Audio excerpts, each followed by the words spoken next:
class we will discuss about the functions of complex variables, its derivatives and the conditions for existence of the derivatives of a function of complex variable. So let us first start with the first principle of derivative of a function.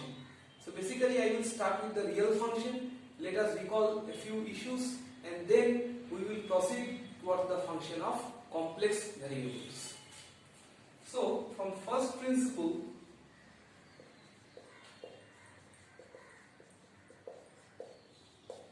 we come to know that the derivative, from first principle, derivative of fx is expressed as f dash x0. If I want to perform the differentiation at x equals to x0, then f prime x0 is equals to limit x tends to x0 fx minus fx0 divided by x minus x0. There is another form of expression of this. That one is, you are also accustomed to this, that is limit x tends to limit h tends to 0 fx plus h minus fx divided by h. So this one is f dash x. So this is another form of expressing the same, but here in my discussion I will stick to this particular form for all my discussions in this class.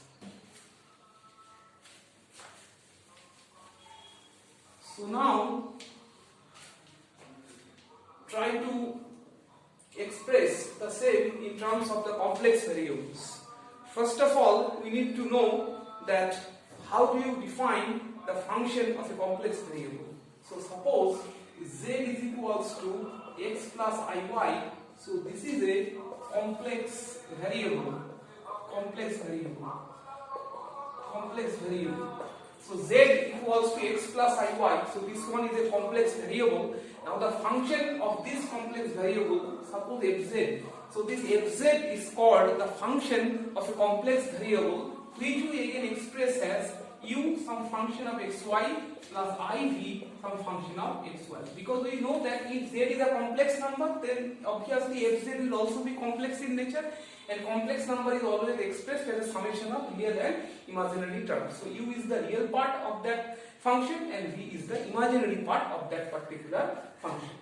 So now let us try to discuss the derivatives of fz and the condition for existence of fz.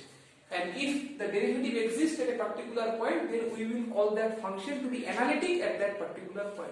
So get accustomed to the term analytic. So this term will be very frequently used in this chapter. Analytic means the derivative of that particular function exists at that particular point. So now if I want to find the derivative of fz at z equals to 0, so then I will be expressing it as following.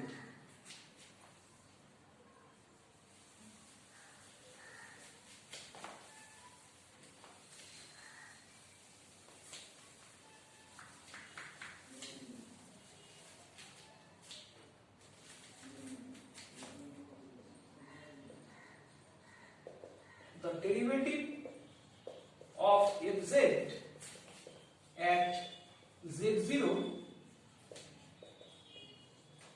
written as f prime z0 is defined as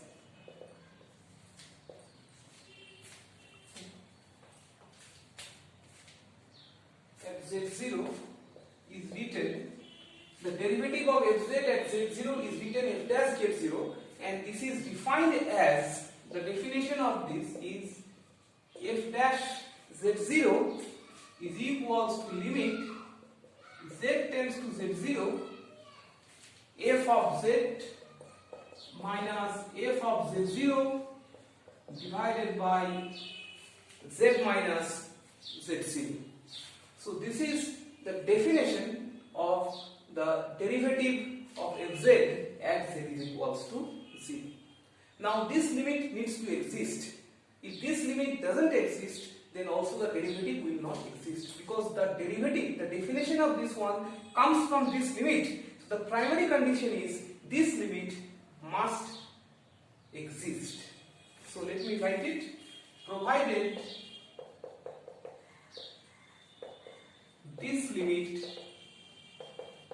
exists. And one more important point, that is independent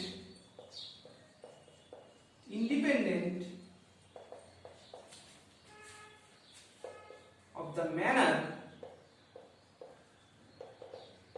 in which z tends to z0.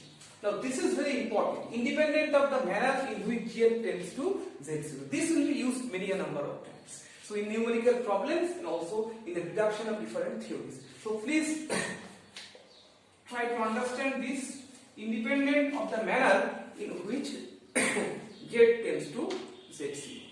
That means that if this is my complex plane, this is x, this is y, the imaginary axis, the real axis. I suppose this to be my point of interest, z equals to z0. So now z tends to z0 independent of the manner means it can tend towards z0 in this direction, that is following the imaginary axis. In this, following the real axis. Some arbitrary direction like this in straight line, y equals to mx, or in some other way.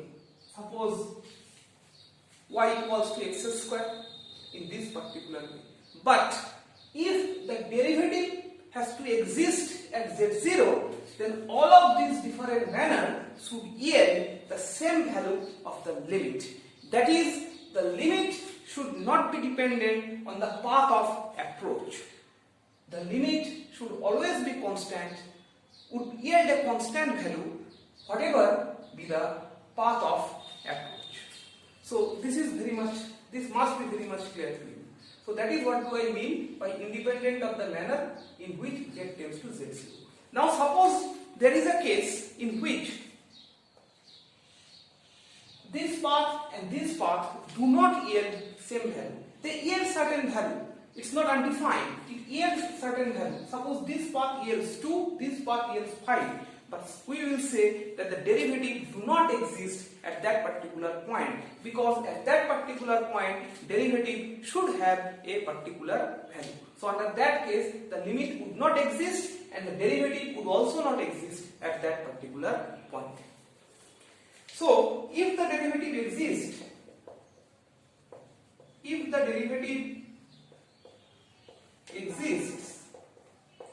at z equals to z0, then if z is said to be, as I have mentioned, if z is said to be analytic. This will be most commonly used, but few authors prefer regular or holomorphic at z equals to z0. So if the derivative exists at a particular point z0, then I will call it to be analytic at that particular point.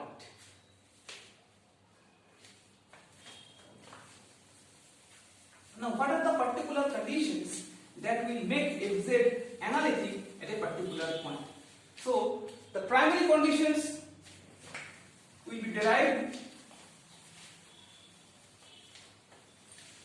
So now we will introduce to you the Cauchy-Rieman equation, or simply CR equations. So if a function is analytic at a particular point, then it must satisfy those two equations. Cauchy-Rieman equations are a pair of equations in partial derivatives of u and v. So let us now try to deduce the Cauchy-Rieman equations. But before that, I would like to summarize the conditions for fz to be analytic. So the first condition, that one I call necessary condition. The first condition I call necessary condition. So the necessary condition is that Suppose W equals to fz equals to u plus iv, where u and v are obviously function of x and y. So this function will be analytic in a particular region capital R if u and v satisfy the Cauchy-Riemann equation. So the necessary condition is to satisfy CR equations. So if a function is claimed to be analytic at a particular point, then it must satisfy the CR equations. What are those?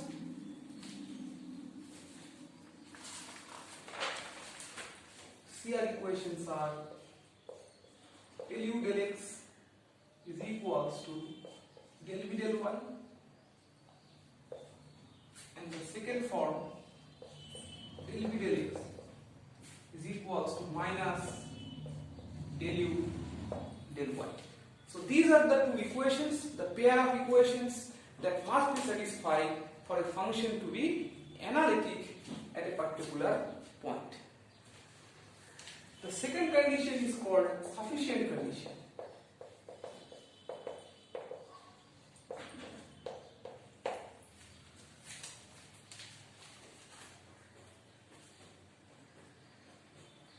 A function which is analytic at z equals to z0 must satisfy the CR equations. I repeat, a function which is analytic must satisfy the CR equation, but the converse is not true. Satisfaction of CR equation do not correspond to analytic function. There are numerous examples, a few of those we will go through, that the function satisfy the CR equation at a particular point, but those are not analytic. So analytic and Cauchy-Riemann conditions, those two, you should be careful while applying this. So try to understand once again, a function which is analytic must satisfy CR equation. But satisfaction of CR equation do not means that it must be analytic. It may be analytic, but it must not be. It should be analytic, the case is not like that. So what is the sufficient condition then for a function to be analytic? The sufficient condition is, now there are two conditions. Sufficient condition is CR equations must be satisfied. The first condition, CR equations must be satisfied. First condition. And number two, partial derivatives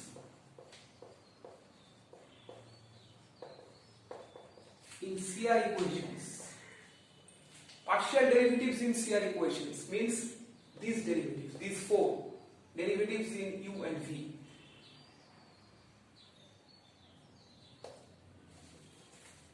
Must be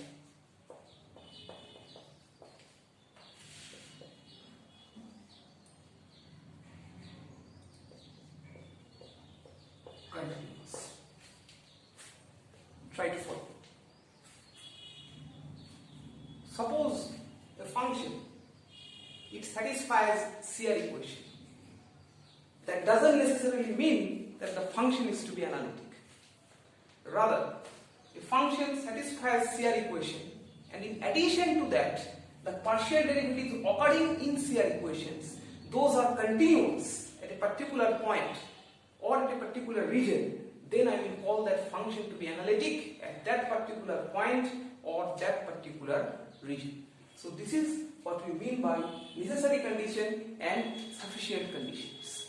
Now here, in most of the numerical problems that we will be asked to solve, over there it is assumed by default that the partial derivatives are continuous. So whatever you need to satisfy them is the Cauchy-Riemann conditions only. So try to understand the issues, that satisfaction of Cauchy-Riemann equation doesn't guarantee that the function is analytic.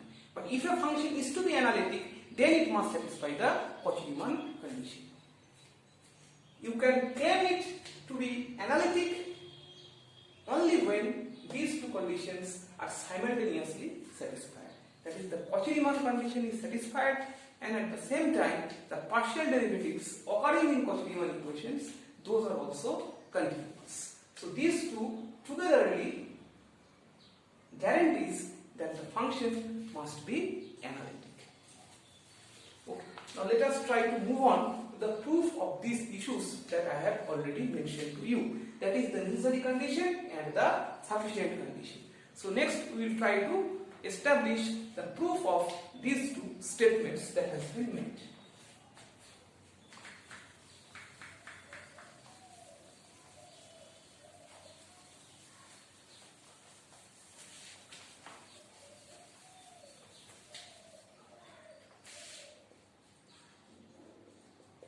So proof. First of all, I will prove the necessary condition. That is the Cauchy-Rieman equations. Okay, I start from the definition. F prime z0 is limit z tends to z0 f of z minus f of z0 divided by z minus z0. And you should remember that f is expressed as u plus iv, where u is a function of x comma y and v is also a function of x comma y, while z is x plus iy. So next we will expand it in terms of x and y. So I put, because z0 is in complex plane which can be expressed as x0 comma y0, so I put x tends to x0 and y tends to y0, and I will be expanding this. So f can be now written as u function of x comma y plus iv function of x comma y minus f of z0, that can be expressed as u x0 y0 minus iv x0 y0. And then z minus z0, that can be also expressed as z, as you know, it is x plus iy, and z0 as I know it is x minus iy. It is also x plus iy, but it is now x0 and y0. The negative sign is from here. Let us try to separate out the real and imaginary parts in both the numerator and denominator. So limit x tends to x0, y tends to y0, and then we write y function of x comma y minus u function of x0 comma y0. So this is one of the terms, this is the real part, and then I common v of xy minus v of x0 y0, and then it is x minus x0 plus I y minus y0. So this is my equation number 1, suppose. Now I will use equation number 1 to deduce the CR equations. Now you see that x tends to x0 and y tends to y0. As I have already said that the existence of this limit confirms the existence of the derivative, and we also said that the derivative will exist or the function is analytic, which is our need. In this case, the function is analytic only when x tends to x0, y tends to y0, that is z tends to 0, is independent of the manner in which z tends to 0.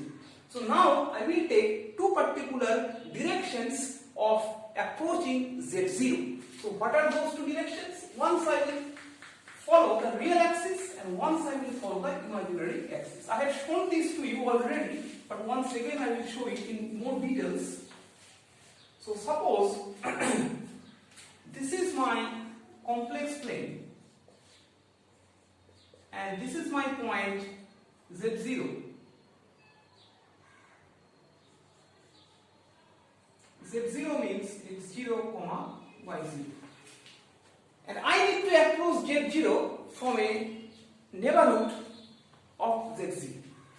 That is, z tends to z0. Now, how can z tends to z0? I may approach in this direction. What does it mean? If I approach in this direction, this means that the y coordinate is fixed. Try to understand. The y coordinate is fixed, and what is varying? The x coordinate is varying. Y coordinate is fixed, and it should be fixed where? It should be fixed at y0, because you need y0. So it is fixed at y0 because this height is y0. So the y coordinate is fixed at y0, and I approach x0 along the real axis. So that is why I put it case 1, and in case 1, what is the issue? Y is fixed at y0 and x is tending towards x0. Now you see that y is fixed at y0 and x is tending to x0. This also implies that z tends to z0. y0 is fixed, x is varying, and that makes z tends to z0. So this is along the real axis. So, or I may write it along real axis for your better understanding. So if I put the condition in equation number 1, I put this in equation 1. So what happens? F dash z0, the quantity on the LHS, I simply write limit x tends to x0, because y is now put to be y0. Now wherever there is y, you put it to be y0. So that means what happens? That means u x comma y0 minus u x0 y0. This is the real part. Follow it, y has been replaced by y0. Repeat the same in the imaginary term also. So iv, that makes it x y0 minus v x0 y0. And here if you put y equals to y0, this term vanishes. So I have only x minus x0. So now try to understand. Look at the numerator. The denominator will not play any role. Look at the numerator. What happens? See, if you look at the numerator, you see that in the very first term, x and x0. This corresponds to whatever I have started with. I have started the class with this. Fx minus fx0. You see that the y coordinates are fixed. This make you remember about the partial derivative. Because you see that fx minus fx0 divided by x minus x0, when limit x tends to x0, is the derivative with respect to x, that is f dash x. But this derivative, under the condition that y coordinate is fixed, that remembers you about the partial derivative. Because del u del x, you know that when you perform del u del x, y coordinate is kept constant. So that is why this, the very first term, can be expressed as del u by del x. This along with this. This one I can write del u by del x, and similarly the second term will be then okay, let me put the intermediate steps.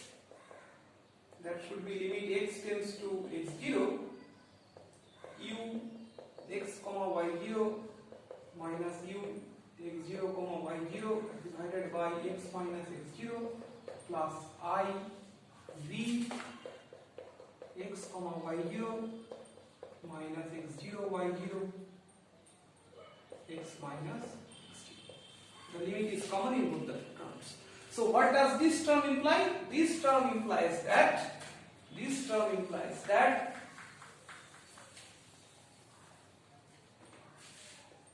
f dash z0 is equals to, as I have said, y is a fixed coordinate. So this one is del u by del x, and this term is I del v by del x. Put it equation number 1.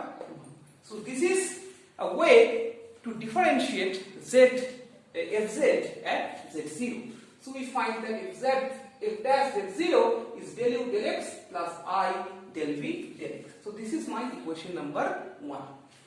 Okay. So this was the approach along the real axis. Now I can approach the same along the imaginary axis. Now what will be the case now? So now I approach along this axis. So what happens now? So which coordinate is fixed? So if I approach along this way, y is varying but x coordinate is fixed at this value. Means x is now fixed at x0. So this is my case 2, where at x0 and y is tending towards y0. So what do I have in this particular case is I have f dash z0 is equals to limit y tends to y0 because x I will now put x0. Look at equation 1. So this is from equation 1. Okay, so this should be equation 2 then. So x0y minus u x0y0 divided by, okay, so this term goes to 0 because x is equals to x0 now. So one of the term is I y minus y0, and then the next term will be from here plus I, yeah, then it should be v x0y minus v x0y0, and that gives you I y minus y0. So what does this term imply? So this is simple to understand that here I gets cancelled, and if you take this I to the numerator, then there will be a negative of I, and here you see that x coordinate is constant, fixed, but y is value. So this is simply del u by del y, and this is simply del v by del y. This is my question number 3. Now if fz is analytic, so these two must correspond to the same value. That is what is analyticity means. So if fz is analytic, so then I have by 2 and 3 del u del x plus I del v del x, that is minus I del u del y plus del v del y. Equating real and imaginary parts, equating real and imaginary parts from either side, you get del u by del x is equals to del v by del y, and del v by del x is equals to minus del u by del y. So these are the two conditions. Please go through your initial notes that you have collected, that the Cauchy-Rieman equation that was supplied in condition 1 was these two. These are the pair of equations, those we call the Cauchy-Rieman equations. But here you again concentrate that I have considered the function to be analytic if fz is analytic, and under that condition you get these two equations. So if a function is claimed to be analytic, then it must satisfy this pair of equation. But satisfaction of these two pair of equation doesn't confirm the function to be analytic, because that is what we haven't done. We have considered the function to be analytic, and this gives you the two conditions. So this is the necessary condition that an analytic function must satisfy. Right. Okay.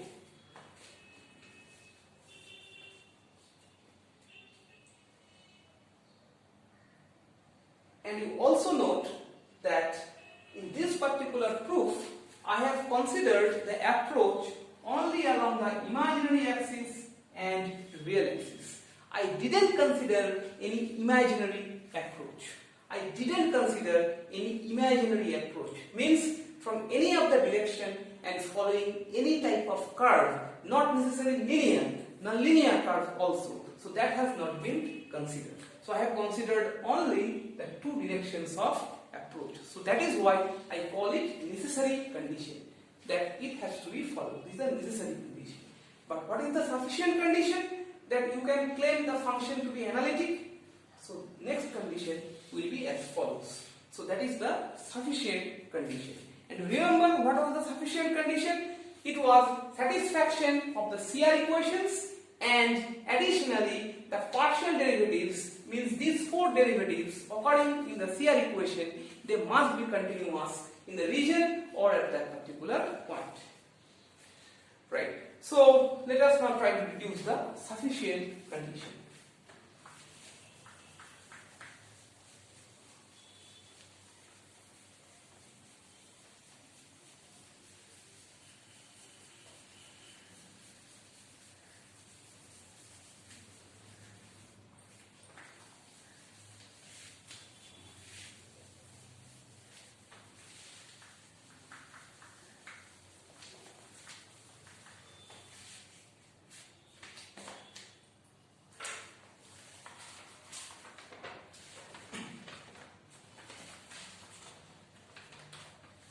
So our next discussion is sufficient condition.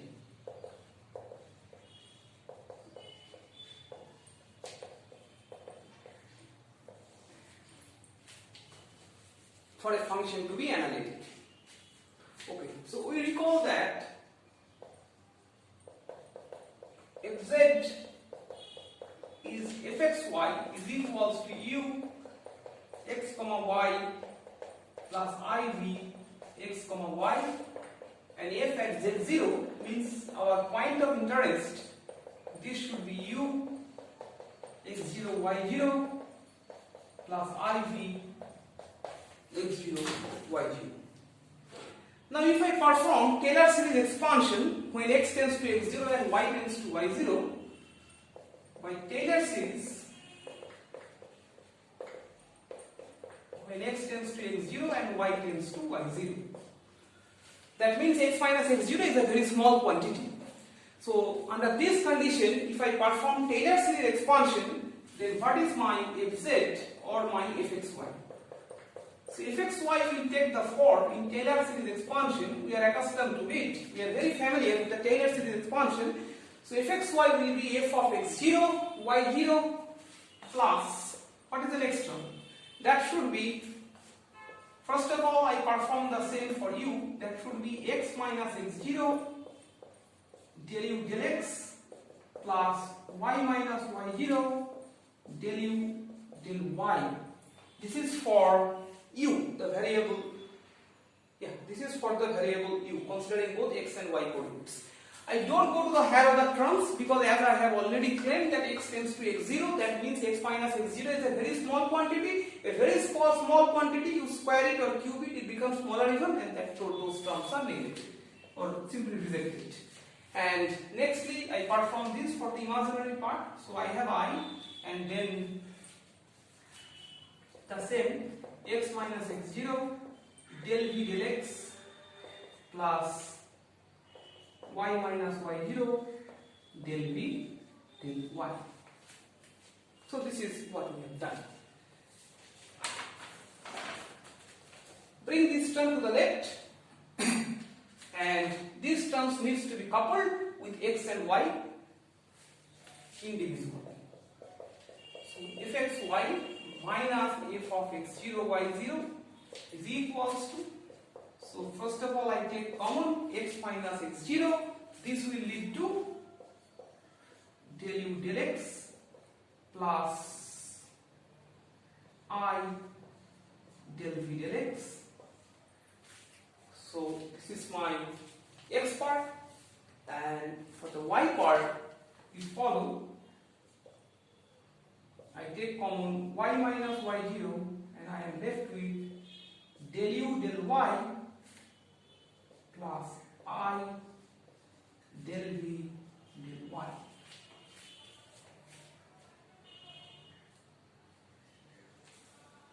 Yeah.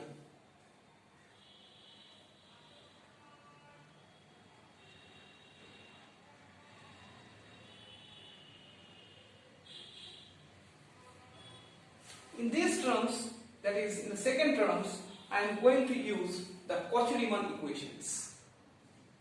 Because for sufficient condition, there were two conditions within the sufficient condition. The first was Cauchy-Rieman equations are to be satisfied, right? And the second was the partial derivatives must be continuous. So what I am going to prove right now is the second part of it, that is the partial derivatives are continuous. Because the first part is already being proved, the existence of the Cauchy-Rieman equation. So let us use the Cauchy-Rieman equation in this term, that is in the y component. I use the Cauchy-Rieman equation.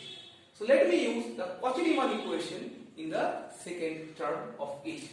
So this gives me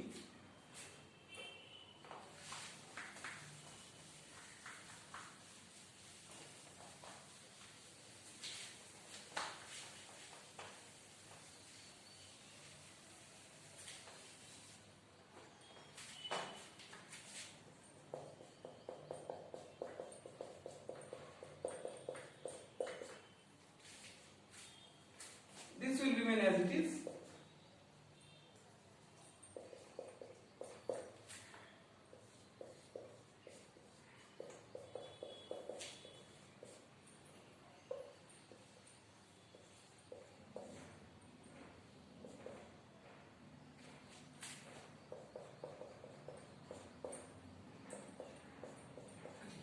to take this type of approach, I by I, and here I will be using the Cauchy-Rieman equation. So this one is minus del v del x, and this one is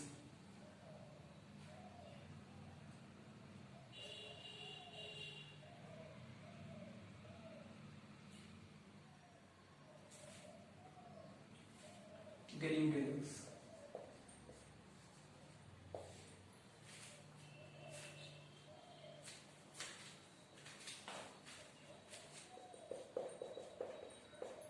First term we keep intact.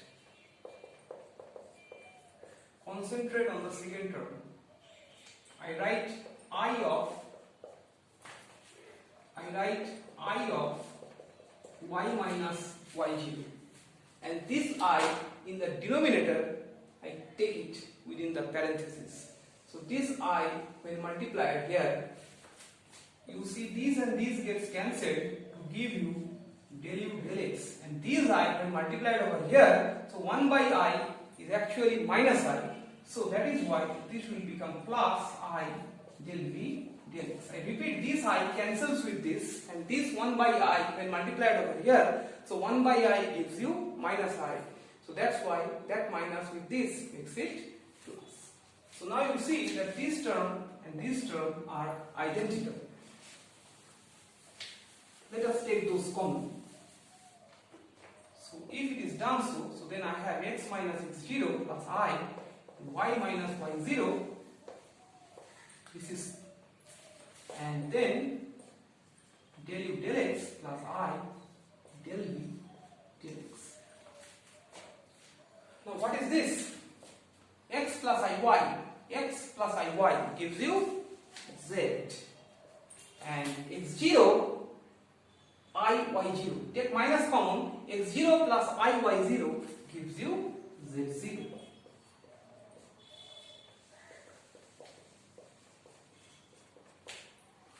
And this one is fz minus f of z0. I write it fz and this is fz0. So now what do I have is limit z tends to z0. Now you may ask that where from do I get it? You remember the very first steps of the reduction. When x tends to x0, y tends to y0. That means z tends to z0. So that is inherent in the reduction. So limit z tends to z0, fz minus fz0 divided by z minus z0, that gives you del u del x plus I del v del x. And what is this? By definition, this is f prime z0 is equals to del u del x plus I del v del x. So what do you find interesting over here? So whatever you find interesting over here is, number one, I did not consider any definite way of approach, neither the real axis or the imaginary axis, right? I didn't consider any particular direction of approach. It is general, z tends to z0 in any particular way, and you get a result of this type. Please go a few pages ago where you have derived the first condition, equation number 2 of Cauchy-Riemann equation. That reduction of Cauchy-Riemann equation number 2, that is approach along the real axis. You look at the expression of f dash z0. So that was a particular direction of approach, the direction of real axis. That was a particular direction of approach. This is a general direction of approach. But you see, it's interesting to find that in both cases, the result is identical. That means that there I have considered real axis. Okay, that's for the real axis. You may say for the time being, that's for the real axis only. But when I derive it in the general way, then also you get the same result. So that means that this limit is unique. Okay, next point. When does the limit becomes unique? So, if for the time being, you suppose that this z tends to z0 is along a particular direction, but you want to stick to this particular final result, because you know that if the derivative has to exist, then this limit, the value of this limit must be unique, that is one and only one value. Now when is it possible? So you see that this is the value of del u del x. So this means if this has to be unique, this fz z0, this has to be unique, then these two must also have to be unique. These two must also have to be unique. Unique means whatever be the direction of approach, the value is same. That is what I mean by unique. Now when this will be unique? When this will be unique? So del u del x, I say del u del x is unique. Unique means whatever be the direction of approach, the value of del u del x is same. What does it mean? It simply means that del u del x is continuous. It simply means that del u del x is continuous. Recall your higher secondary days, mathematics class, when you have learned limits, you have learned about the limits, continuity, derivative. You recall your classes of continuity. You are given a function and asked to prove that whether if it is a continuous function or not. What you used to do? You used to do limit, if you are asked to find at the point 0, you used to do limit x tends to 0 plus. You used to find a value. Next, limit x tends to 0 minus. What does it mean? 0 plus means this is a particular way of approach. 0 minus means this is a particular way of approach. And when these two values are same, you call the function to be continuous. So here also you call it unique. Means same value from either direction, from any direction, same value from any direction. So same value from any direction in mathematics means continuity. So same value from any direction means continuity. So that is what I mean by continuous function, that is what is unique. So if this derivative is to be unique, the function is to be analytic, so the value must be unique. And this uniqueness can be reserved. Only when del u del x and del u del x, they are both simultaneously continuous at that particular point, if you are interested in a point, or in a particular reason, the reason where you are interested.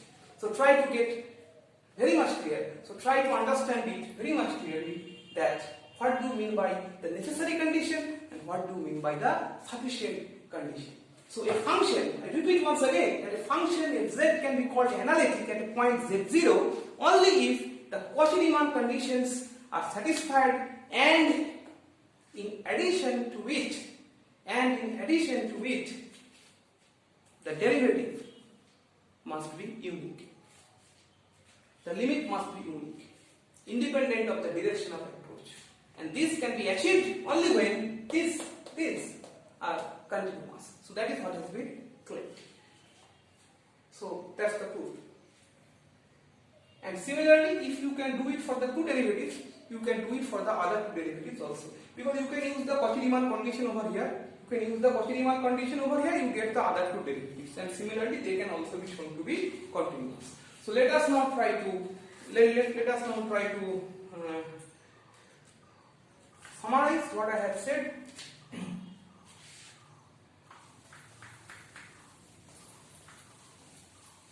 So I am trying to write it whatever I have said just now. So that's the summary of the discussion.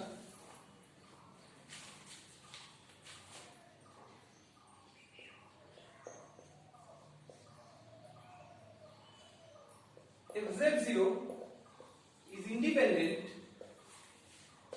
of the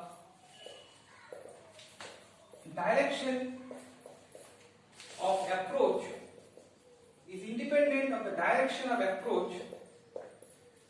in the complex plane, as long as the partial derivatives are continuous. Because continuous partial derivatives will give you a unique value, and that unique value will also correspond to your derivative. Unique value means that is independent of the manner of approach. Thus, if dash z0 exists and f is analytic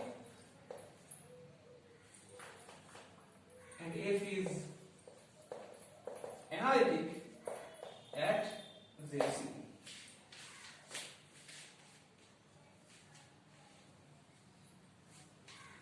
And you remember this expression. If you given a function fz, suppose it is being mentioned that it is an analytic function, find the derivative of it. Suppose I provide you a problem, w equals to log z, it is analytic. Suppose it is supplied to you, w equals to log z, it is analytic everywhere except z equals to 0, because you know that log 0 is undefined. So w equals to log z, it is analytic everywhere, find the derivative of it. So how will you find the derivative of it? Simply the derivative will be del u del x plus I del v del x. Log z, you separate it into real and imaginary components. So you can separate it into real and imaginary components, and real component is u, imaginary component is v, and you just put it over here. So it is true for any other function. Suppose z equals fz equals to e to the power z, right? So you are asked to find derivative of w. Differentiate e to the power z. So what is your answer? Your answer is separate it into real imaginary components and simply write it like that, you get it. So that's the idea. Okay, so next we will solve certain numerical examples on this basis, that whether a function is analytic or not. So let us try to do those. So that is the next part of our discussion.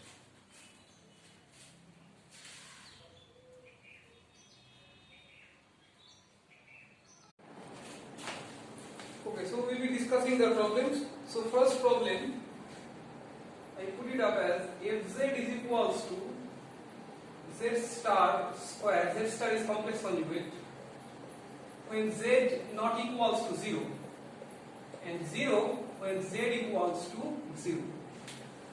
Okay, try to understand properly and clear up your concepts, because there will be many problems in your problem sheets of this nature. The question is, show that CR equations are satisfied at z equals to 0,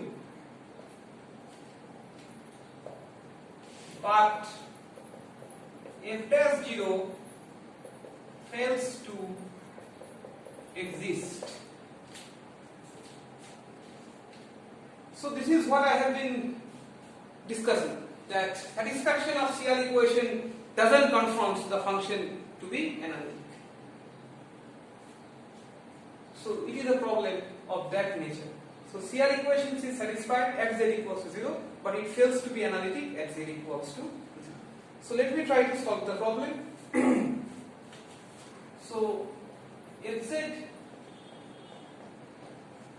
is equals to z star square by z. Z star square means x minus iy square divided by x minus iy. So this is x square minus y square minus twice I xy divided by x minus iy. Okay, I need to separate out the real and imaginary parts, so I multiply the numerator and denominator by the conjugate. So that is, this should be multiplied by x plus iy, the numerator and denominator. So now if I separate the real and imaginary parts from here, so let me first multiply and take the real parts. X into x square minus y square is into this. Now the other real part will be from here. I square is minus, minus minus plus twice x y square. So this is the real part, and then I take minus common, minus I common. So minus I multiplied to this term, and I multiplied to this term.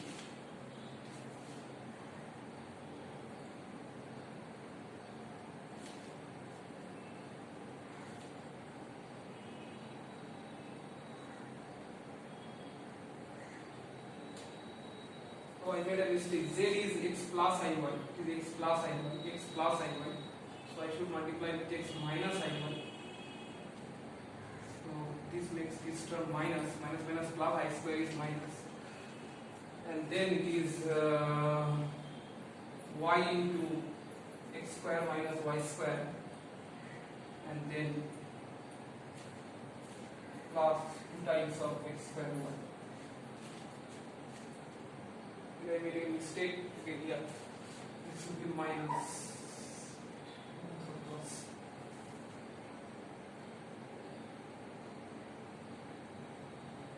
This should be plus, right? Because this into this, and then these two.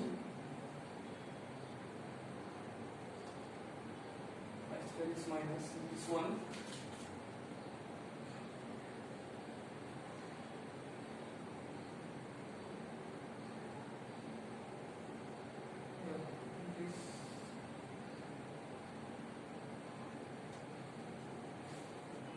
It's fine, it's fine. So this gives me basically this one is x square plus y square. Okay. So now you separate it into real and imaginary parts, that is u and v.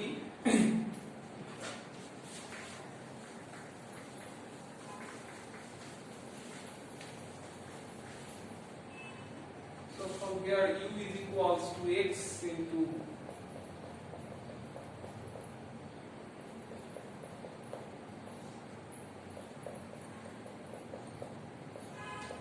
v is okay.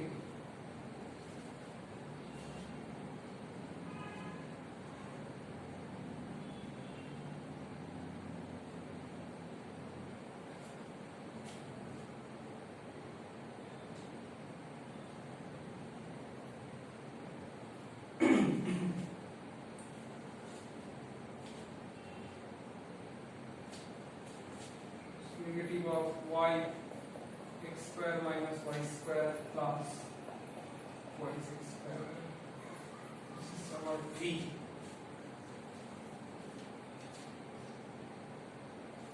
Divided by x square plus y square. Now let us first test if the Cauchy-Rieman condition holds or not. At z equals to 0. Z equals to 0 means x equals to 0, y equals to 0. So if you perform your derivative, del u del x means you are differentiating with respect to x, keeping y constant. And where should be y kept constant? At 0. So it is better to put 0 first, because we are not differentiating 0, right?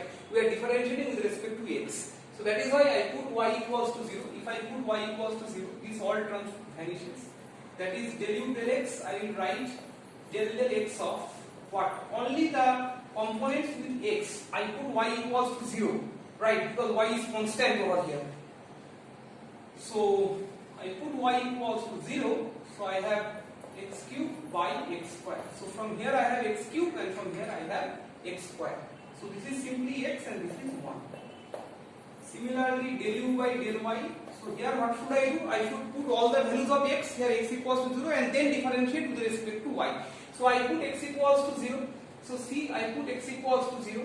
So this part vanishes. I put x equals to 0. This part vanishes. So this derivative is simply 0.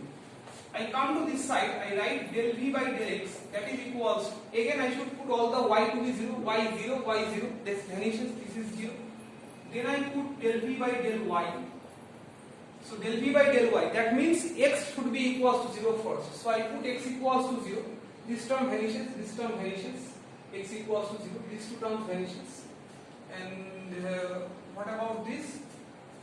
This becomes del del y of, I put x equals to 0, so here I have y cube and here I have y square. So this makes it again. So what do I find is, therefore del u by del x is equals to del v by del y, and del u by del y is equals to minus del v by del x. So these are the two equations which are satisfied over here. These are equals to 1 and these are equals to 0. So these two equations are satisfied.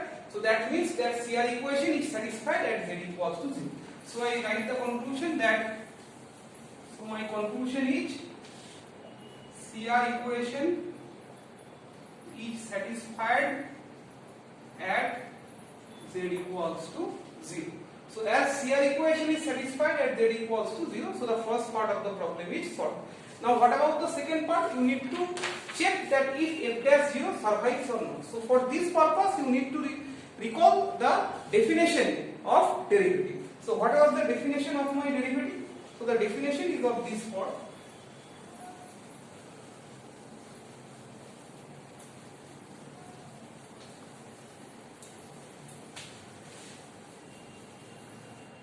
So at any point z0 you have f dash z0 is limit z tends to z0 fz minus fz0 divided by z minus z0. So in this case my z0 is 0, so f dash at 0 is equals to z tends to 0, f of z minus f of 0 divided by z minus 0. Look at your question, you will see that fz is 0 at z equals to 0. So simply f0 is 0. So that is why limit z tends to 0 is z by z. Look at your question, you will understand. Now what is the value of this fz? The value of this fz is, again look at the question, it is z star square divided by z, and then you have another z from here.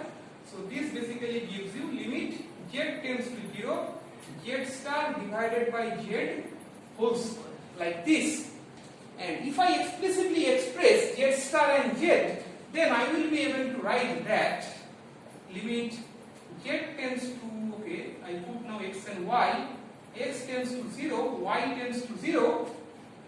This is x minus iy divided by x plus iy equals to x square. It is, you see that it is in the limiting form, because if I put the values zeros over here, it is of the form 0 by 0, and you should have to get rid of this particular form to draw any conclusion.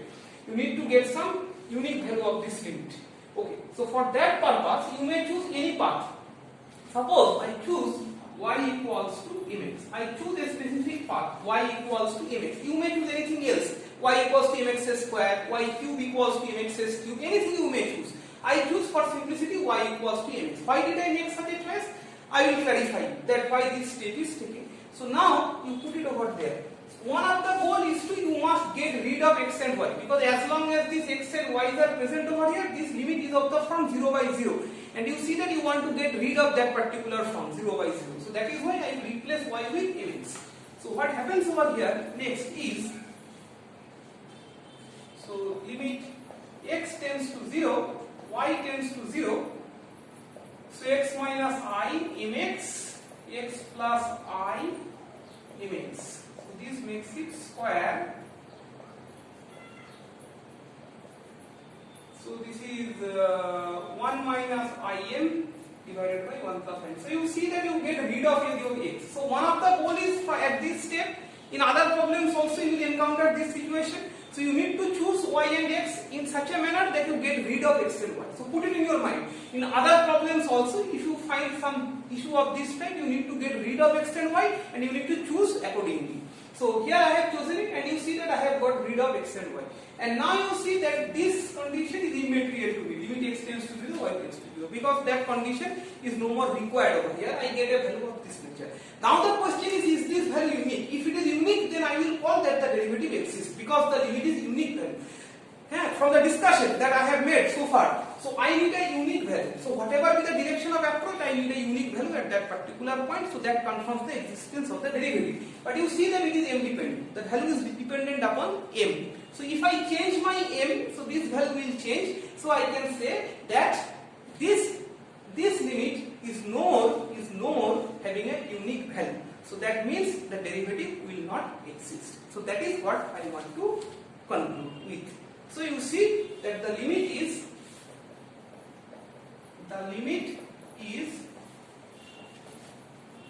dependent on m, and hence not unique, Therefore f dash 0 helps to exist although CR equations are satisfied at z equals to 0. So this problem strengthens your understanding of analytic function and its relation to Cauchy-Riemann equation. That is, that even if the Cauchy-Riemann equations hold good, existence of Cauchy-Riemann equations do not guarantee the function to be analytic. So that is once more being established with the help of this problem. Okay. Let me show you another problem.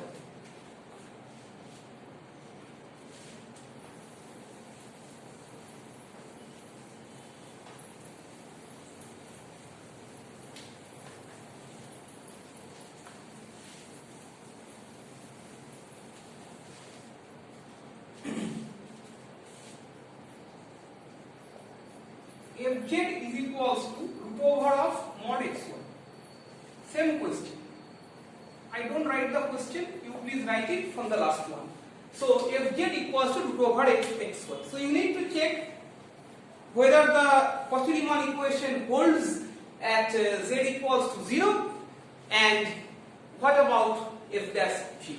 So let us test the same for this particular problem. Okay, this is rather simple. So if you separate into real and imaginary component u plus iv, so fz is actually u plus iv, and that is root over of mod xy plus 0. So therefore u equals to root over of mod xy and v is equals to 0. So these are my u and v. So first of all, about the Cauchy-Riemann equations. So at z equals to 0, you understand that del u del x, that will be equals to 0, del u del y, that is equals to 0, and these are obviously 0. So therefore CR equations hold good. That is what you understand from here, because del u del x is equals to del v del y. These two are equal and these two are equal with the negative sign. Del u del y is negative of del v del x. So Cauchy-Riemann equations are definitely satisfied in this particular problem. So that is what you understand. So this differentiation is very simple. As I have said that when you are performing del u del x, that means y is constant. Constant at where? Because the point is already mentioned to you. It is constant at y equals to 0. So I put y equals to 0. So that becomes 0, and similarly for the other case also. So that is how the CR equations are satisfied. Let us now test the. So please write it. Please write it that del u del x is equals to del v del y equals to 0, and del u del y equals to negative del v del x equals to 0. Right? You write it, and then you write that CR equations are satisfied at z equals to 0. I am not writing it. So you write it. CR equations are satisfied at z equals to 0. So now I will try to solve the second part of the problem, which is now that limit. Okay. So from definition, what do you have? Let me write the definition. Start from the definition. The definition is f dash at z0 is limit z tends to z0 f of z minus f of z0 divided by z minus z0. So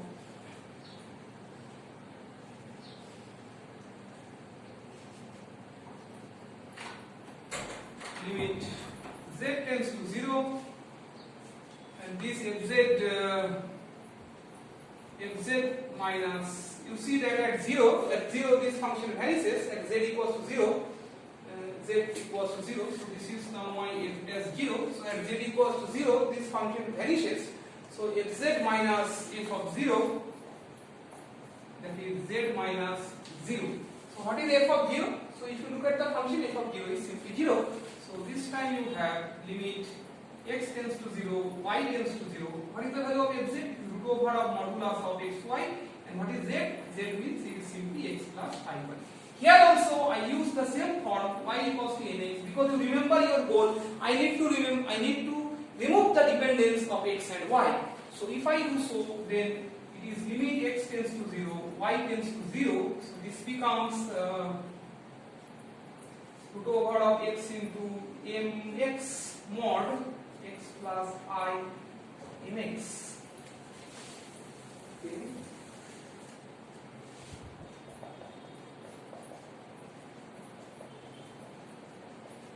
So this is root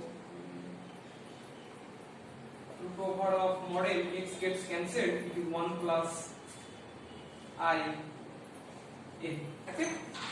So x gets cancelled and it is 1 plus I n.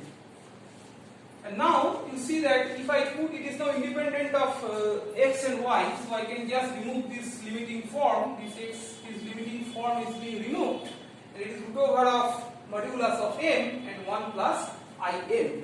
So now what do I claim again is that it is dependent upon m. So this function, as I see that f dash 0 is no longer independent.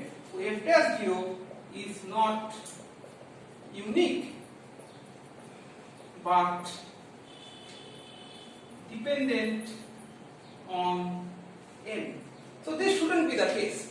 So if f dash 0 has to exist, then that should be independent of m. So now you see that it depends upon the value of this m. So it is no longer independent, and that is why we say that f dash 0 fails to exist. So this is another problem of that nature, that a particular point the CR equations are satisfied, but yet f dash z 0 fails to exist. So we claim that f dash 0 fails to exist. So that is how we complete the next problem. Okay.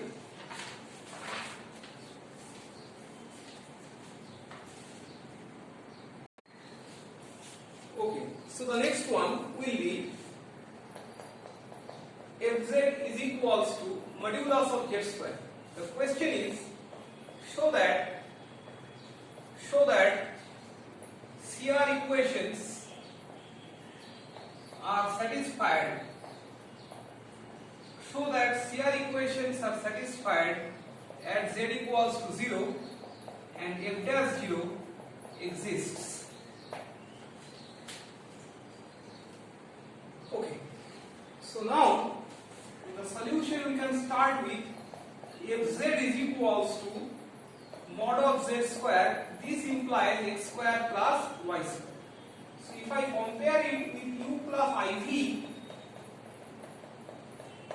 then u is x square plus y square and v is 0. The point of consideration is z equals to 0, that is x equals to 0, y equals to 0. So what do I find is del u by del x is twice x, that is equals to 0.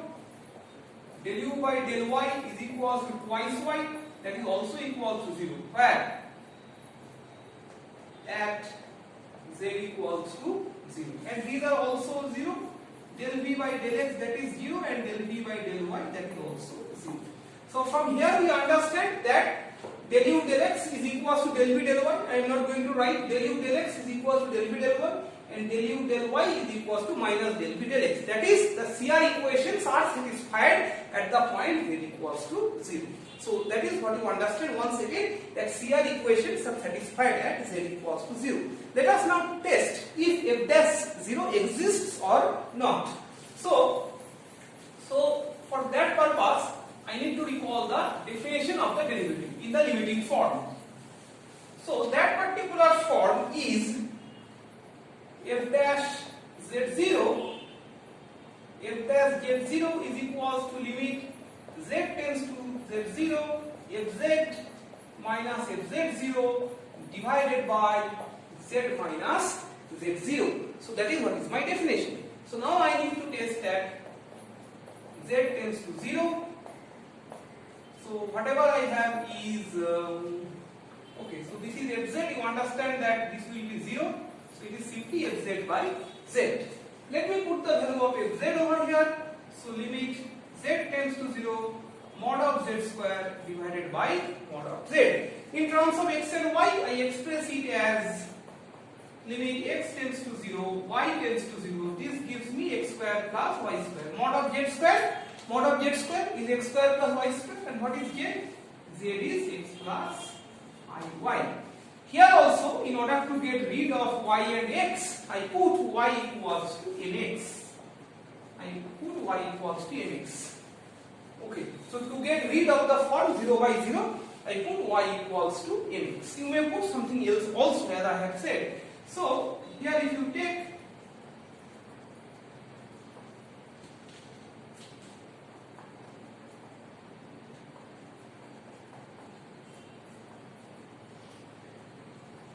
x gets cancelled, you are left with limit x tends to 0, x and then 1 plus m square divided by 1 plus m.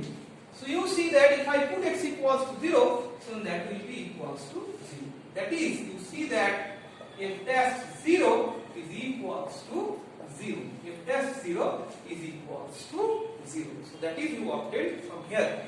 F dash 0 is equals to 0. So you see that it is now independent of m. So that is what I can say is f dash 0 is unique. You see that f dash 0 is unique. So you can say that f dash 0 is equals to 0 and independent of m. That is the manner in which z tends to z0. Therefore, f dash 0 exists. So this is what you prove, that fz equals to mod z square is analytic at the point z equals to 0. My first two examples were non-analytic, but the last example is analytic. Okay, I put up another problem for you. So this time I just put fz equals to z square. So that here equations are satisfied at all points, and derivable means fz, and fz is derivable at all points. So now we do not choose any specific point z equals to 0, but it is satisfactory at all points. All points. So let us try to understand how is it possible. So I try to understand this one. So this is at all points. I do not need to take any specific point on the z plane.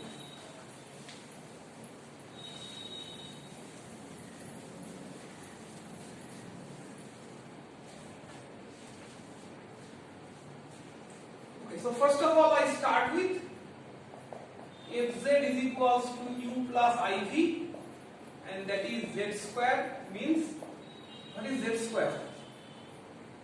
Z square. So u plus iv is z means x plus iy whole square. So therefore I can say that u is x square minus y square and v is I into twice xy. If we expand this in a plus b whole square, you get this nature. So now to find the derivatives, del u del x is twice x, del u del y is minus twice y, del v del x is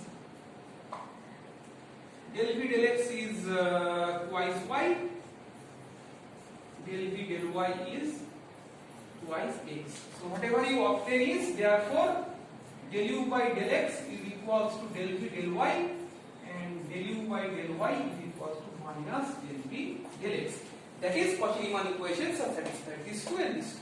So Cauchy-Riemann equations are satisfied, and you see that it is satisfied at all points. I did not consider any specific values of x and y.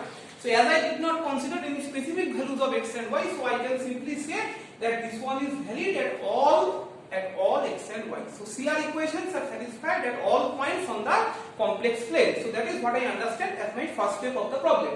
Now the second step, from the definition, that fz is analytic at all points. So from definition,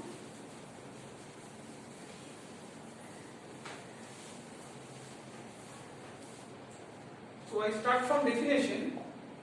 F dash z is limit z tends to z0, fz minus fz0 divided by z minus z0. So this is my definition.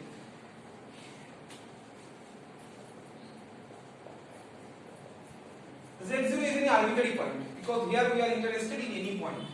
So my fz is z square, this is my z0 square then, and this is z minus z0. So numerator I can write z plus z0, z minus z0 after factorization. This is z minus z0 gets cancelled, and if I put z equals to z0 over here, you see that you get twice of z0. So here also you see that I did not choose any particular direction of approach, right? I did not choose any particular direction of approach, but I will always get a fixed value z0, because z0 is my point of interest. Suppose the z0 point is 2, 3. Suppose my z0 point is 2, 3. So here z0 will be then some x0 plus I y0 2, 3. So this will be 2, this will be 3, like that. So you get that constant value always 2 into z0. So whatever be your direction of approach, you will always get the value 2z0, because you see that I did not consider any particular direction of approach, but still I used to get a unique value. So 2z0 is a unique value that I get over here. So again I may say that this is actually f dash of z0. So therefore f prime z0 is unique, and so if z is derivable at z0 bracketed any arbitrary point, because z0 has not been given any particular bias. If z0 is just a arbitrary point that I have considered. So in this way I have helped you to solve a number of problems of this particular type, and now you will get many more in your sheet, and you have to do those in the following the similar techniques. Okay, I put another example. This is of slightly different type.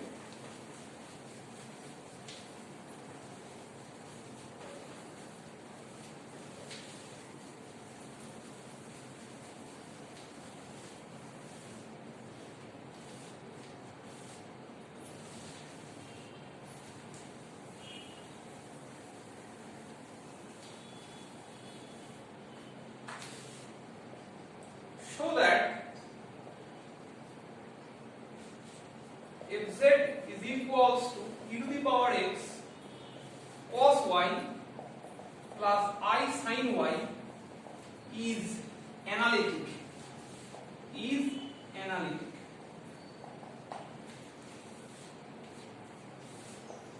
And find f dash z. So if you get this type of problems at the time of exam, so you will just check the Cauchy-Rieman equation, the validity of the Cauchy-Rieman equation. So here it is already assumed, it is by default it is assumed that all the partial derivatives are continuous in nature. So if you get a problem of this nature, you just need to check that whether the Cauchy-Rieman equations are satisfied or not. So that can be easily done by you, that whether the Cauchy-Rieman equations are satisfied or not. So just I will be helping you. So if you equate the real part, e to the power x cosine of y, and v equals to e to the power x sine of y. You should write that u plus iv, and then comparing also. So you should write in very details. So you see that I have del u by del x is equals to e to the power x cos y. Del u by del y is minus e to the power x sine y. Del v by del x is e to the power x sine y. And del v by del y equals to e to the power x. So definitely you see that therefore del u by del x is equals to del v by del y, these two equations, and del u by del y is equals to negative of del v by del x, these two equations. So these two equations are clearly satisfied, so therefore the CR equation holds. So I can write CR equations hold, therefore if z is analytic. In this type of problem you will just check the CR equation if analytic. So f z is analytic. Now what you are asked to find? You are asked to find f dash z. So you remember from your that sufficient condition, what was the expression of f dash z? So I asked you to remember the expression of f dash z. So if you remember your expression of f dash z, so what did you find? So your expression was f dash z was, if you remember, it was del u del x plus I del v del x. Please look at that expression of that sufficient condition, the last expression, it was of this nature, del u del x plus I del v del x. So you just plug in those values and that gives you the result. So this is simply e to the power x, and then you have cosine of y, this will be minus sine of y. So this is what is your result. So this is what is your result. So that is what you obtain from here.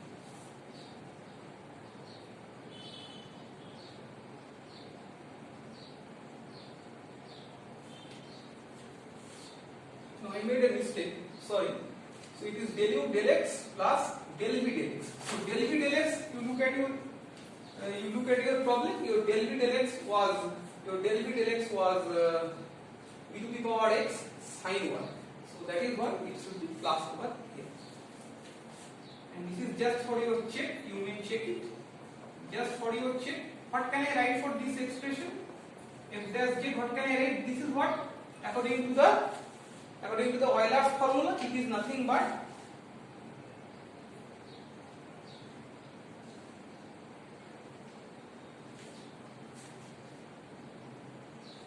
Euler formula, it is nothing but e to the power iy, right?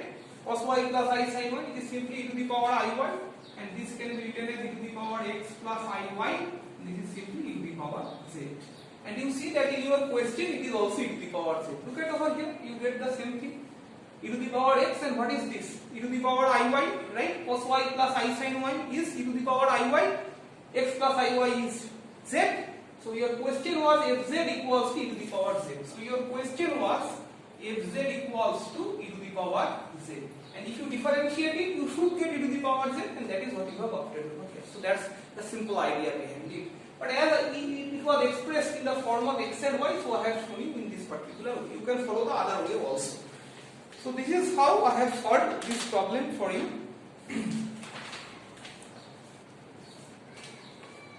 Okay. So now I will move on to the other ideas.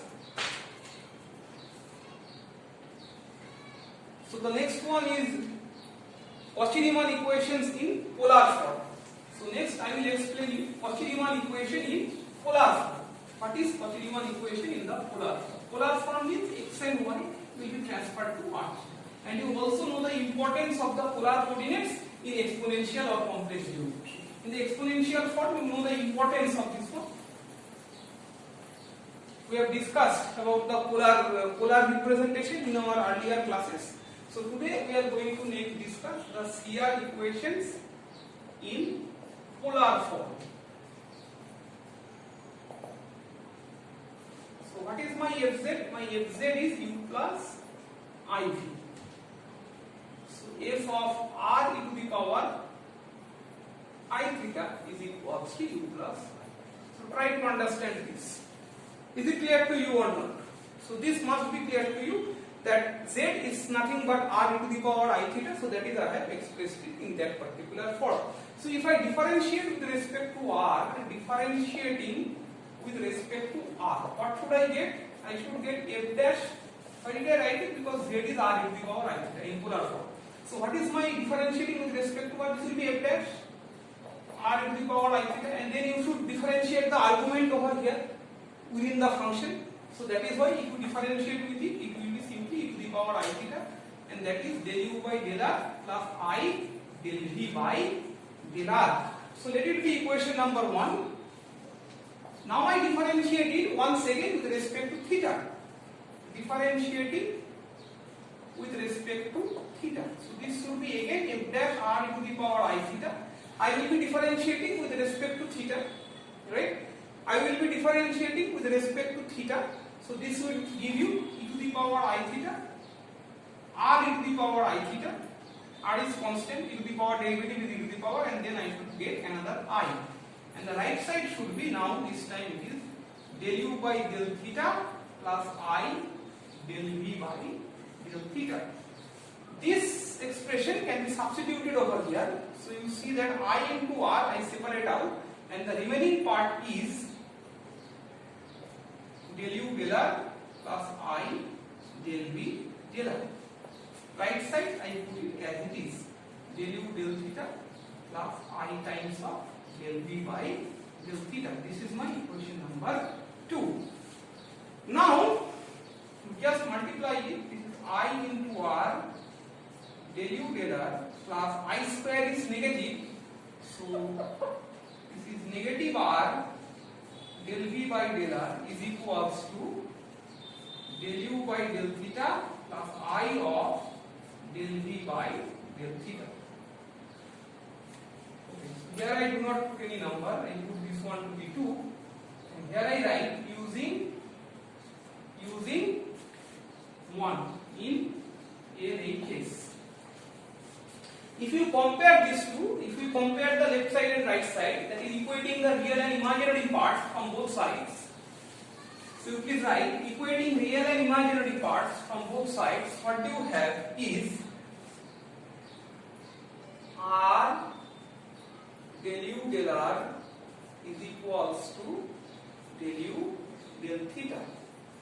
That is del u by del r is equals to 1 by r del u by del theta. This is one of the equations, and the other is negative r del v by del r is equals to del v by del theta. So this is del v by del r is equals to minus 1 by r del v by del theta. So you see that these are the two equations, two identical, two equations look alike. This is del u by del r and this is del v by del u del r, del u del theta, del v del r, del v del theta. So equations of similar type, just the second one has a negative sign in it. So this is the polar equation, this is the Cauchy-Rieman equation in its polar form. Cauchy-Rieman equation in its polar form. So that is how we conclude the discussion on the Cauchy-Rieman equations. Our next discussion will be harmonic functions. So what are harmonic functions and some properties of harmonic functions? So this will be discussed next. So we move on to harmonic functions. Discussion on harmonic functions.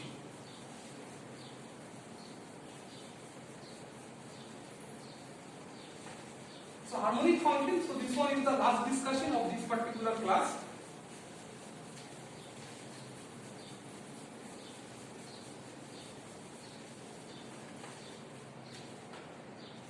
Okay, I write the definition of harmonic functions.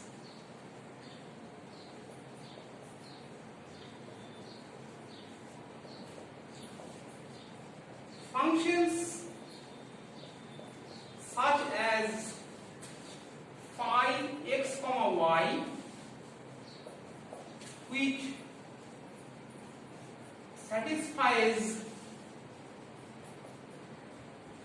Laplace's equation is known as harmonic function. So be clear that a function phi xy which satisfies the Laplace's equation will be called a harmonic function. That is, this should be expressed in the form del 2 phi del x2 plus del 2 phi del y2, that is equal to 0. So this is the Cartesian form of the Laplacian equation in 2 dimensions. So that is what is called a harmonic function. So any function which satisfies this equation is called a harmonic function. Now there is a very interesting theorem related to this harmonic function, and that's the main reason that we study this in our discussion of complex variable. So there is a theorem. So what is the theorem?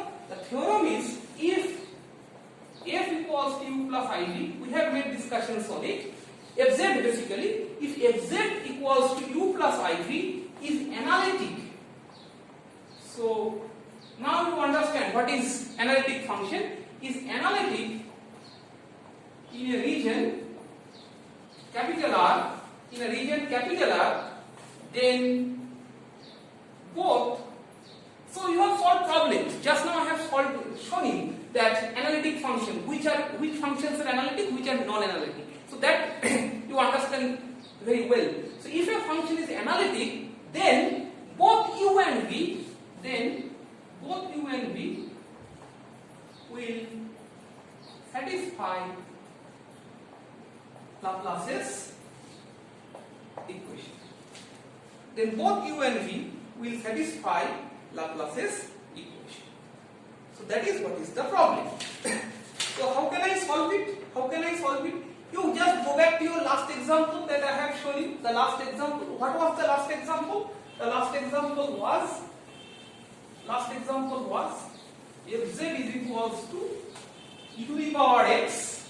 The last example was fz equals to e to the power x cosine of y plus I sin y. So here the real part is e to the power x cosine of y. The imaginary part is e to the power x sine of y. So you see that I have already shown you that this function is analytic in nature. So you understand that this function is analytic. So if it is analytic, then according to the theorem, u and v must satisfy the Laplace's equation. So let me next show you that whether it is true or not, whether my claim is true or not. So it can be shown very easily. Okay, the proof is up to you. You have to prove it.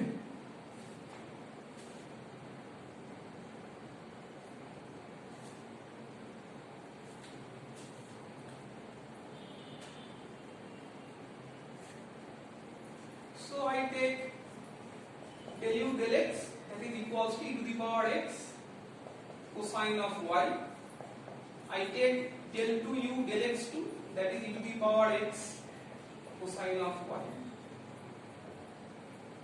I take del u del y, that is e to the power x sine of y with a negative sign. I take del 2u del y2, so that is negative e to the power x cosine of y. So I am interested in this term and I am interested in this term. So if you add these two terms, what do you have?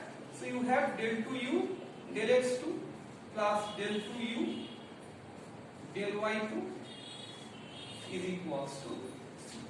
Similar results can also be concluded from this side also. So you can conclude similar result from this side also. So I repeat once again that if f is equals to u plus iv is an analytic function, then both u and v will be harmonic functions, and then u and v will be called conjugate harmonic. I write it. If f is equals to u plus iv is an analytic function, then what happens? Then u and v are harmonic functions. Okay? And if u and v are harmonic functions, togetherly u and v both are harmonic functions, then you call it conjugate harmonic. Then u and v are called conjugate harmonic.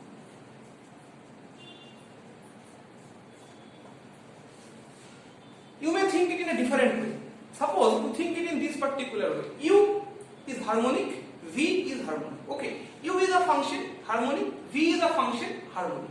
And now if u plus iv makes a analytic function, it may not make analytic function. If u plus iv makes an analytic function, then I will call u and v to be conjugate harmonic. I repeat, u is harmonic, v is harmonic. Okay. And now if u plus iv can make a analytic function, then I will call it conjugate harmonic. So this is what is the idea. And you should try to prove that theorem. The proof is not supplied in this class. You should try to prove that theorem. The idea is, I will help you with some hints. The hint is to start from the Cauchy-Rieman equation. You start with the Cauchy-Rieman equation. That is del u del x is equals to del v del y. Del u del x is equals to del v del y. You differentiate it with respect to x. And the other Cauchy-Rieman equation, you differentiate it with respect to y. And then you add up and you will automatically able to prove the theorem. So I have not proved it, so this is left as a task to you. But the theorem is important, try to understand, and the applications and importance of it. So if f is equals to u plus iv is an analytic function, so then u and v, they must be harmonic simultaneously. And if so, then u and v will be called conjugate harmonic. Next, we will try to discuss a problem of a particular type. That okay, before that, you note this one. An example where u and v are harmonic, but they don't yield a conjugate, they don't yield an analytic function.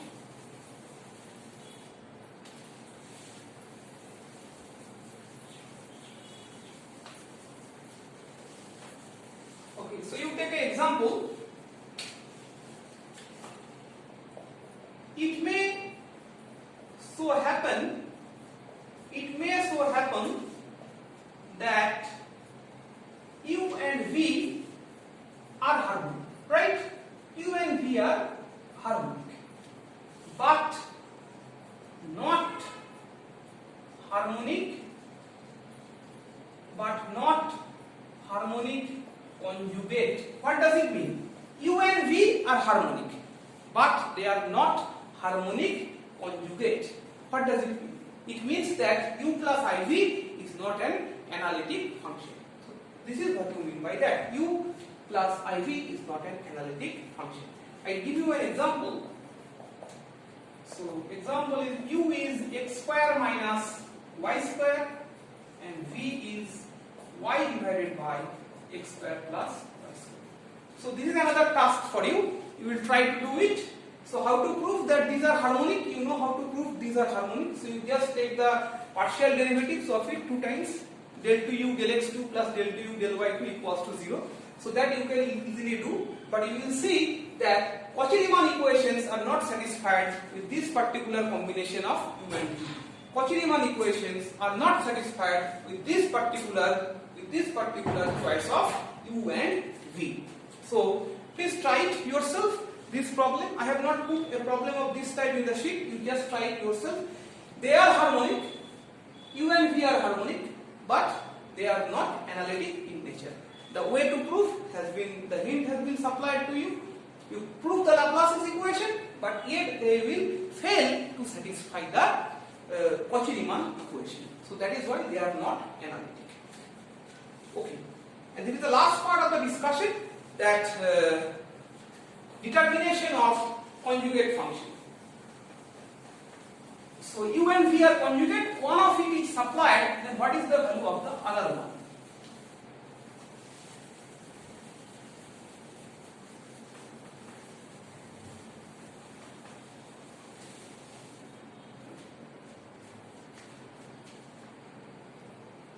Okay, so the next heading is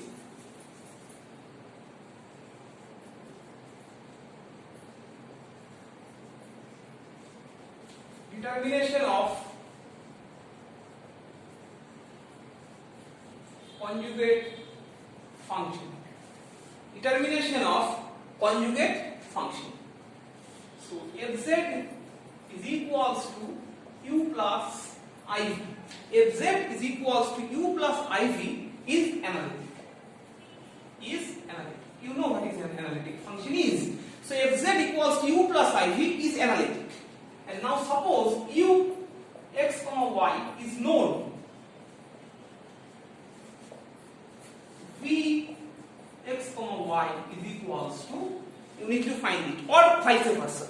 V is known and you need to find v. So any one of these. So this is what is the next point of discussion, that if one of the harmonic function of a harmonic conjugate is given, you see, as the name suggests, conjugate, complex conjugate you can find. If z is given, you can find the complex conjugate. So here also the same issue. If u is given, then how can you find the value of v? So that is what is the conjugate function. So from u, you can get the value of v. So how can it be solved? So let me now show you how can it be solved. So u is supplied to you. You need to find v. I will be using Cauchy-Riemann equation. Very strong tool in complex algebra, Cauchy-Riemann equation. So let us try to use it. So you know v is a function of x comma y. So what is dv? V is a function of x comma y. What is dv? So dv, as you know from your classes of partial derivative, del v del x dx plus del v del y dy. So this is the expression of v. dv. This is equation 1. Now del v del x is equals to, according to Cauchy-Riemann condition, this is minus del u del y. As u is known to you, you can easily find this value. You can easily find this value because u is known. You can perform del u del y and you can know this value. So once you know del v by del x, so that is you know the value of del v by del x. This is a partial derivative. So if you want to find v from here, okay, so this type of issues has been done by you in your previous semester classes. Can you recall? Recall your classes of first semester, paper CC1, in your very first classes of vector analysis, your classes of differential equation. In the classes of vector analysis, you remember you used to find the value of scalar potential, phi del x, del phi del y. You used to find the value of phi. In the next cases of differential equation, you remember exact differential equation. Please go through those. Exact differential equation. How do you use to solve exact differential equation? So the method is same over here. So the method is, if we want to find the value of v from here, the method is integrate with respect to, this is x. So x, keeping what? Keeping y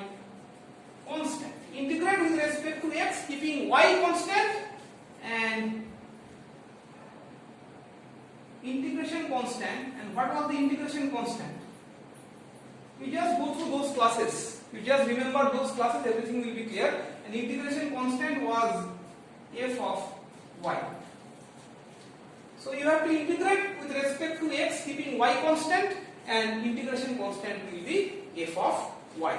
So this is your first part, and from the second part, from this one, del v del y. Again we use the Cauchy-Rieman equation. Del v del y, the Cauchy-Rieman equation is del u del x. So you can find this value as u is known to you, and next line is integrate. Concentrate on the first term del v del y and the last term. Integrate. Now it is with respect to y. Integrate with respect to y. Keeping x constant. Keeping x constant.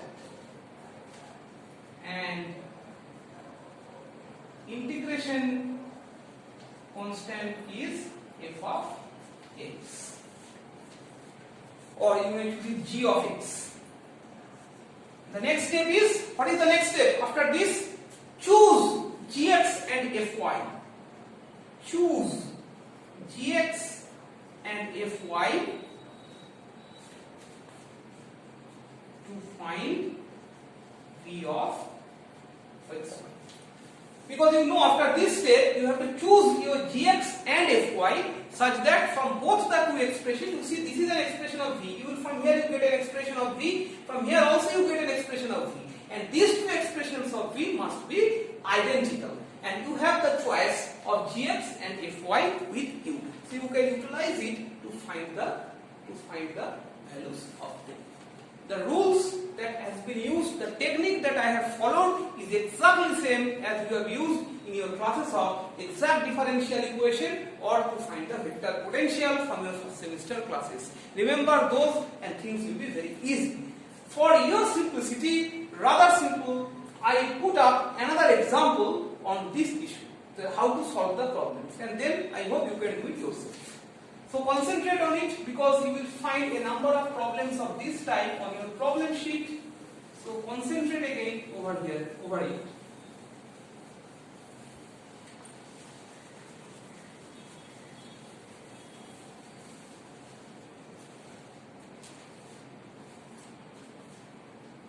Suppose u equals to twice x minus x cube plus 3x y square, where f is equals to u plus iv is analytic. The question is find v. As u plus iv, that is function is analytic, so u and v are harmonic conjugate. And conjugate means if you know one of them, you can definitely calculate the other one. So how to do it? What is the procedure? First of all, I find del u del x, that is twice minus thrice x square plus thrice y square. And I also find del u y del y, that is 6 times of xy. Okay. Now you use the Cauchy-Riemann equation. So what is your Cauchy-Riemann equation? So now you have to use your Cauchy-Riemann equation. So what is the Cauchy-Riemann equation? First of all, I will be using this is from Cauchy-Riemann equations. Del v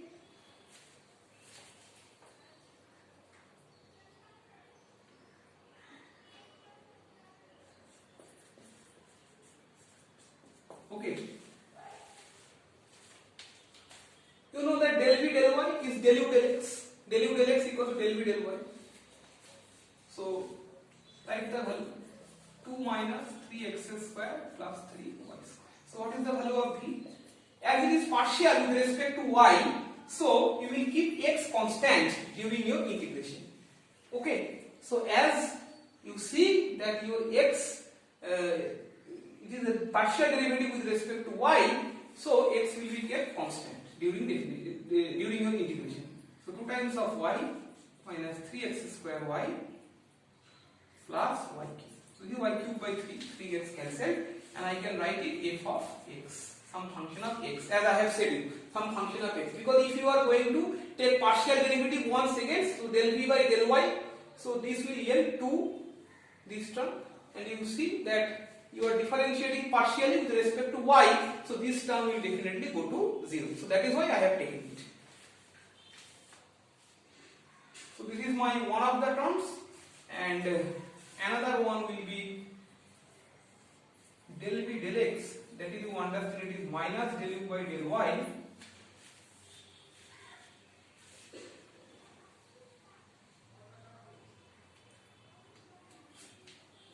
So this one is simply minus 6xy. So if I take v, my y is constant, so this will be my minus 3 x square y. Actually x square by 2, that gets cancelled, plus some g of y. Because you have integrated with respect to x, partial derivative, it is x, so y must be constant. So now you have to choose fx and gy in such a way that these two gives you identical value. So I choose, what is my choice of fx? I choose that to be 0. And what is my choice of gy? So gy I choose to be 2 times of y plus y cube. And then you see your v gives you what? Your v gives you see that this term is common in both of them, and gy, what will I assume? 2y plus y cube. So these two becomes identical, both the values, so I can write 2y minus 3 times of x square y plus y cube, and then you can put the integration constant. So this is the value of v. If somebody asks you to find f from here, so then you just put the values of u and v, and you will be able to find the value of f. The total function can also be calculated from here. You just need to put the values of u and v into that function. So this is what I intend to make you understand about the conjugate functions. So I have introduced the conjugate harmonic functions, and also I have solved the problems regarding those. So now I think that you must be able to solve other problems of similar nature. One more application of the Cauchy-Rieman equation. So this is one more application of the Cauchy-Rieman equation.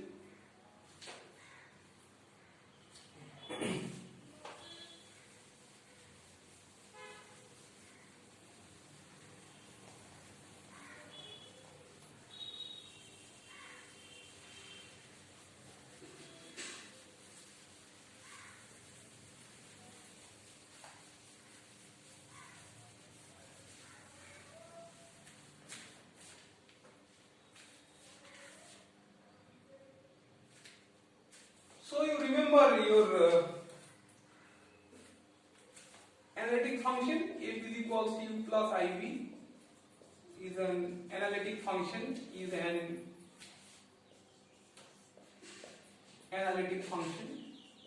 So f is equals to u plus iv is an analytic function.